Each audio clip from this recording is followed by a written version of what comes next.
Hi hello everyone, welcome back to my channel. ನಾನಿವತ್ತು ಮನೆಯಲ್ಲಿ ಬೇಲ್ಪುರಿ ಯಾವ ರೀತಿ ಮಾಡೋದು ಅಂತ ತೋರಿಸ್ಕೊಡ್ತಾ ಇದ್ದೀನಿ. ಸೊ ಹೇಗೆ ಮಾಡೋದು ಅಂತ ನೋಡೋಣ ಬನ್ನಿ. ಟೊಮೆಟೊ, ಚಿಕ್ಕದಾಗಿ ಹೆಚ್ಚಿರೋ ಟೊಮೆಟೊನ 2 ತೊಗೊಂಡಿದ್ದೀನಿ. ಸೌತೆಕಾಯಿ, ಕೊತ್ತಂಬರಿ ಸೊಪ್ಪು, ಕ್ಯಾರೆಟ್ ತುರಿ, ಈರುಳ್ಳಿ, ಸಣ್ಣದಾಗಿ ಹೆಚ್ಚಿರೋ ಈರುಳ್ಳಿ, ಹಾಗೆ ನಿಂಬೆಹಣ್ಣು, ಅರ್ಧ ನಿಂಬೆಹಣ್ಣನ್ನು ತೊಗೊಂಡಿದ್ದೀನಿ. ಮಿಕ್ಸ್ ಸೇವ್ ತೊಗೊಂಡಿದ್ದೀನಿ. ನೀವು ಸಣ್ಣ ಸೇವ್ ಬೇಕಿದ್ರೆ ತೊಗೊಳ್ಳಿ. ನಾನಿಲ್ಲಿ ಮಿಕ್ಸ್ ಸೇವನ್ನು ತೊಗೊಂಡಿದ್ದೀನಿ. ಹಾಗೆ ಕಡಲೆ ಬೀಜ, ಮಸಾಲೆ ಕಡಲೆ ಬೀಜನ ತೊಗೊಂಡಿದ್ದೀನಿ. ಹುಣಸೆ ಹಣ್ಣು, ಹಾಗೆ ಚುನ್ಮರಿ. ಇದು ನಮ್ಮ ಉತ್ತರ ಕರ್ನಾಟಕದಲ್ಲಿ ಚುನ್ಮರಿ ಅಂತ ಕರಿತೀವಿ. ಮಂಡಕ್ಕಿನ ಹುಣಸೆ ಹಣ್ಣನ್ನು ಸ್ವಲ್ಪ ನೀರಲ್ಲಿ ಹಾಕಿಬಿಟ್ಟು ನೆನೆಯಕ್ಕಿಡೋಣ. ಒಂದು 5-10 ನಿಮಿಷದಲ್ಲಿ ನೆನೆಯುತ್ತೆ. ಅಷ್ಟರಲ್ಲಿ ನಾವು ಬೇಳೆ ಯಾವ ರೀತಿ ಮಾಡೋದು ಅಂತ ನೋಡೋಣ. ಒಂದು ಬುಟ್ಟಿಯಲ್ಲಿ ಮಂಡಕ್ಕಿನ ಹಾಕೋತಾ ಇದ್ದೀನಿ. ಮಂಡಕ್ಕಿನ ಒಂದು 3-4 ಜನ ತಿನ್ನುವಷ್ಟು ಕ್ವಾಂಟಿಟಿನ ತೊಗೊಂಡಿದ್ದೀನಿ ನಾನು. ಸೊ ಇದರಲ್ಲಿ ಸೇವ್ ಯಾಕೆ ಮಿಕ್ಸ್ ಆಗಿದೆ ಅಂದರೆ ನನ್ನ ಮಗ ಇದರಲ್ಲಿ ಸೇವ್ ಹಾಕಿಬಿಟ್ಟಿದ್ದಾನೆ, ಏನು ಹಾಕಿದ್ದಾರೆ ಅಂತ ಅಂದ್ಕೋಬೇಡಿ. ನೆಕ್ಸ್ಟ್ ಬಂದುಬಿಟ್ಟು ಇದಕ್ಕೆ ನಾವು ಎಲ್ಲ ವೆಜಿಟೇಬಲ್ನ ತೊಗೊಂಡಿದ್ವಲ್ಲ ತುರಿದು, ಅದನ್ನು ಇದಕ್ಕೆ ಹಾಕ್ಕೊಳ್ಳೋಣ.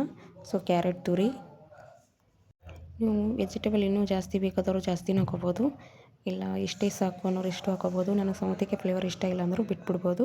ಸೊ ನಾನಿಲ್ಲಿ ಕ್ಯಾರೆಟ್ ತುರಿ ಆದಮೇಲೆ ಈರುಳ್ಳಿನ, ಚಿಕ್ಕದಾಗಿ ಹೆಚ್ಚಿರೋ ಈರುಳ್ಳಿನ ತೊಗೊಂಡಿದ್ದೀನಿ. ಹಾಗೆ ಚಿಕ್ಕದಾಗಿ ಹೆಚ್ಚಿರೋ ಟೊಮ್ಯಾಟೊನ 1.5 ತೊಗೊಂಡಿದ್ದೀನಿ. ಸೊ ಕೊತ್ತಂಬರಿ ಸೊಪ್ಪು, ಹಾಗೆ ಸೌತೆಕಾಯಿ ತುರಿ, ಇದನ್ನೆಲ್ಲ ಚೆನ್ನಾಗಿ ಮಿಕ್ಸ್ ಮಾಡ್ಕೋಬೇಕು.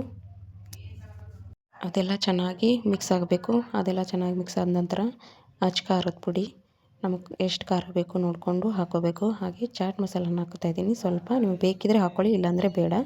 ಖಾರ ಅಷ್ಟೇ ಹಾಕೋಬೋದು. ಸೊ ರುಚಿಗೆ ತಕ್ಕಷ್ಟು ಉಪ್ಪು, ಹುಣಸೆ ಹಣ್ಣನ್ನು ನೀರಲ್ಲಿ ನೆನೆಸ್ಬಿಟ್ಟು ತೊಗೊಂಡಿದ್ನಲ್ಲ, ಸೊ ನೋಡ್ಕೊಂಡು ಹಾಕ್ಕೊಳ್ಳಿ. ಹುಳಿ ಜಾಸ್ತಿ ಬೇಕನ್ನೋರು ಹಾಕ್ಕೊಳ್ಳಿ, ಇಲ್ಲಾಂದರೆ ಕಡಿಮೆ ಬೇಕಾದ್ರೂ ಸ್ವಲ್ಪನೇ ಹಾಕ್ಕೊಳ್ಳಿ.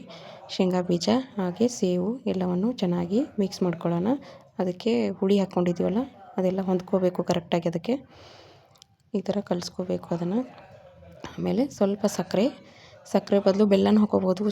ಇನ್ನೂ ರುಚಿ ಚೆನ್ನಾಗಿ ಬರುತ್ತೆ ಬೆಲ್ಲ ಹಾಕ್ಕೊಂಡ್ರೆ. ನಾನಿಲ್ಲಿ ಸಕ್ಕರೆನ ಹಾಕೋತಾ ಇದ್ದೀನಿ. ಸೊ ಚೆನ್ನಾಗಿ ಮಿಕ್ಸ್ ಮಾಡ್ಕೊಂಡ ನಂತರ ನೆಕ್ಸ್ಟು ನಿಂಬೆಹಣ್ಣು ತೊಗೊಂಡಿದ್ದೀನಿ. ನಿಂಬೆಹಣ್ಣು ಬೇಡದವರು ಬಿಡ್ಬೋದು. ಹುಣಸೆ ಹಣ್ಣಿನ ರಸನ ಹಾಕ್ಕೊಂಡಿದ್ದೀವಲ್ಲ, ಸೊ ಅದಕ್ಕೆ ಜಾಸ್ತಿ ಹುಳಿ ಆದರೆ ತಿನ್ನೋಕ್ಕಾಗಲ್ಲ, ಸ್ವಲ್ಪನೇ ಹಾಕ್ಕೋಬೇಕು. ಹಾಗೆ ಒಂದು ತಟ್ಟೆಯಲ್ಲಿ ಹಾಕೋತಾ ಇದ್ದೀನಿ. ಸೊ ಇನ್ನೂ ಯಾರು ನನ್ನ ಚಾನಲ್ನ ಸಬ್ಸ್ಕ್ರೈಬ್ ಮಾಡಿಲ್ಲೋ ಬೇಗ ಸಬ್ಸ್ಕ್ರೈಬ್ ಮಾಡಿ. ಹಾಗೆ ಬೆಲ್ ಐಕಾನನ್ನು ಕ್ಲಿಕ್ ಮಾಡಿ. ನೋಡಿ, ಸರ್ವಿಂಗ್ ಪ್ಲೇಟಲ್ಲಿ ಹಾಕ್ಕೊಂಡು ನಾನು ಮೇಲೆ ಸಣ್ಣ ಸೇವನ್ನು ಹಾಕ್ಕೋತಾ ಇದ್ದೀನಿ. ಈ ಥರ ಉಪ್ಪಿಟ್ಟಲ್ಲಿ ಹಾಕ್ಕೊತಿದ್ದಾರಲ್ಲ ಆ ಥರ ಹಾಕ್ಕೊಂಡ್ಬಿಟ್ಟು ನೆಕ್ಸ್ಟು ಕೊತ್ತಂಬರಿ ಸೊಪ್ಪನ್ನು ಹಾಕ್ಕೊತಾ ಇದ್ದೀನಿ.